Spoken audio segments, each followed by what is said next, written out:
It always starts with something small. Something almost ridiculous. A noise complaint, a parking argument, or in this case, dog poop. On a quiet suburban street where everyone pretended to smile and wave, one small mess in a neatly trimmed garden would ignite a conflict no one saw coming.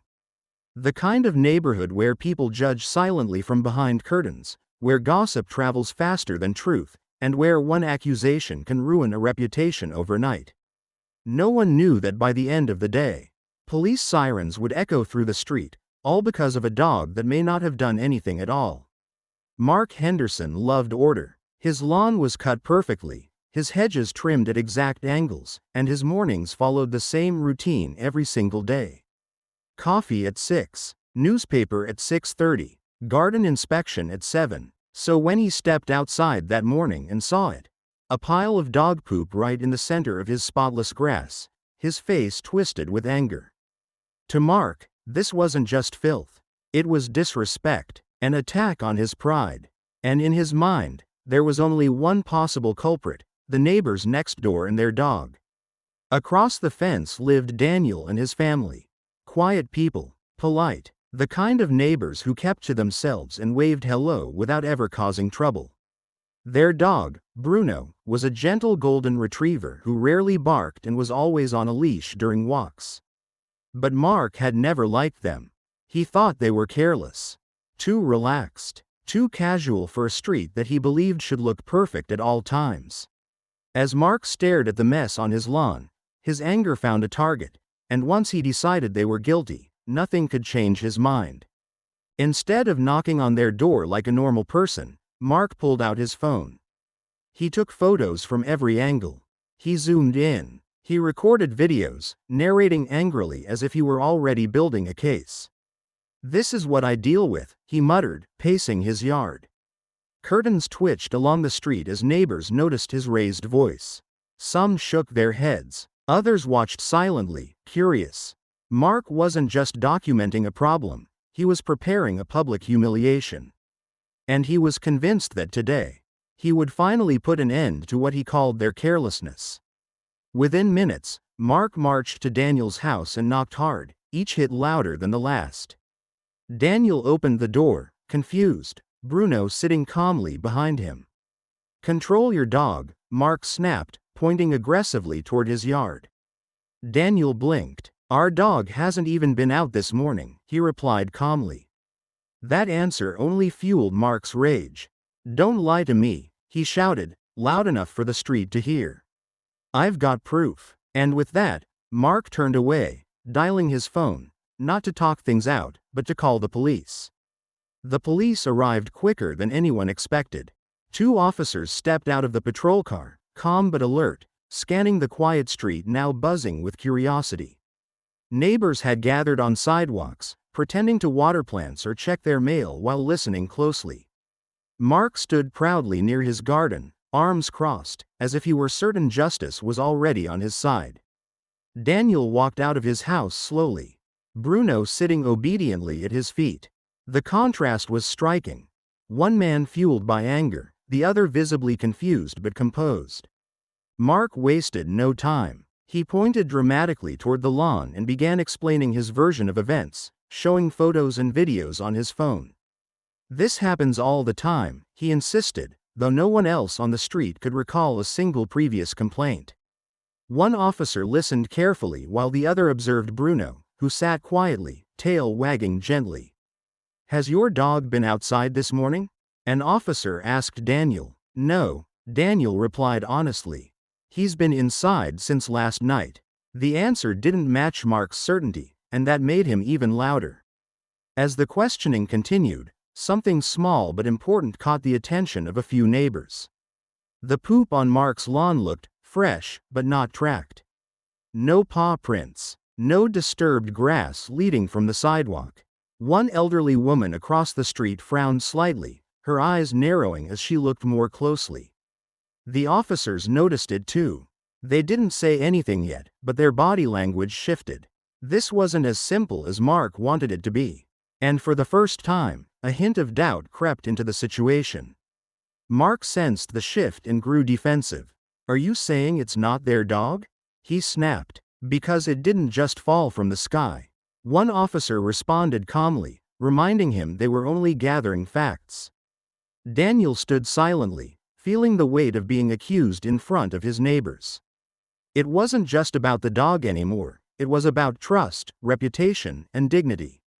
Bruno remained calm, sitting exactly where Daniel had told him to stay, unintentionally proving the kind of owner Daniel really was. Then came the first real twist. One officer asked a simple question: "Do you have security cameras facing your yard?" Mark paused. His confidence flickered for just a moment before he nodded. "Yes," he said, "of course I do." The officer asked to review the footage, not accusing, just checking. Mark hesitated, barely noticeable, but enough for a few neighbors to exchange glances. What was supposed to be an open and shut complaint had suddenly turned into something else entirely. And everyone on that street felt it. The truth was closer than Mark realized. Mark led the officers inside his house, confidence returning as if the cameras would prove everything. A small group of neighbors lingered outside, pretending to mind their own business while clearly waiting for answers. Daniel remained on the sidewalk with Bruno, his thoughts racing. Being accused publicly had a strange effect. Even when innocent, doubt crept in. He wondered how many people were already assuming guilt simply because Mark spoke louder. The street felt different now. Heavier, as if one accusation had shifted how everyone looked at one another. Inside, Mark pulled up the security footage with quick, practiced movements. The officers watched silently as the video played from early that morning. The lawn appeared empty, still untouched by sunlight. Minutes passed. Then something moved at the edge of the frame. Mark leaned closer, squinting. The figure wasn't clear yet, but it definitely wasn't Bruno. The officer paused the video. "Can you zoom in?" he asked calmly. Mark's jaw tightened slightly as he adjusted the screen, his earlier certainty beginning to fracture. The footage revealed a dog, but not the one Mark had accused. It was smaller, darker, and clearly without a leash. It wandered briefly onto the lawn, did exactly what dogs do, and trotted off toward the corner of the street. The timestamp showed it happened just minutes before Mark walked outside. Silence filled the room. Mark stared at the screen, his mind scrambling for explanations. Outside, neighbors watched through the windows, sensing something had shifted. The truth was no longer a theory, it was recorded. One officer nodded thoughtfully. "This doesn't appear to be your neighbor's dog," he said evenly. Mark forced a laugh, waving a hand dismissively. "That could be anyone's dog," he replied quickly, his tone defensive now. "Maybe they let it loose earlier." The officer didn't argue. Instead, he asked another simple question, one Mark hadn't expected. "Have you had any issues with stray animals in the area recently?" Mark hesitated. That pause said more than words ever could. Outside, the officers returned to the group. Neighbors leaned in subtly, pretending not to stare. Daniel stood quietly as one officer explained that the footage showed a stray dog, not Bruno. A quiet ripple of reaction passed through the crowd, relief, surprise, and a hint of embarrassment. Mark's face flushed as attention turned toward him. What began as an accusation was now unraveling into something else entirely. And though no one said it out loud yet, the street had begun to see a different truth, not about dogs, but about people. The officers remained professional, but the tone of the conversation had changed. They explained calmly that no further action would be taken against Daniel, as there was no evidence connecting his dog to the incident. Daniel nodded, relief washing over him, though the embarrassment lingered. Being cleared didn't erase the fact that his character had been questioned in front of everyone. Mark stood slightly apart now, arms no longer crossed, eyes darting from neighbor to neighbor. The confidence he had displayed earlier had drained away, replaced by something quieter, discomfort. As the officers prepared to leave, one of the neighbors finally spoke up. It was subtle, almost casual. "That stray's been around a lot lately," she said, glancing down the street. Others nodded in agreement. Someone mentioned seeing it early mornings near the park.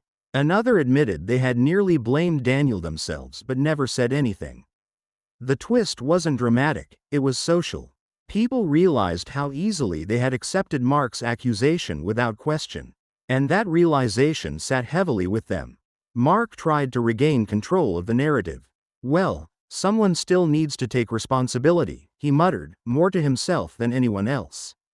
But the words didn't land the way they once would have. The crowd had shifted. The attention that once validated his outrage now felt distant, almost judgmental. Daniel quietly clipped Bruno's leash and prepared to head back inside, not wanting to prolong the moment.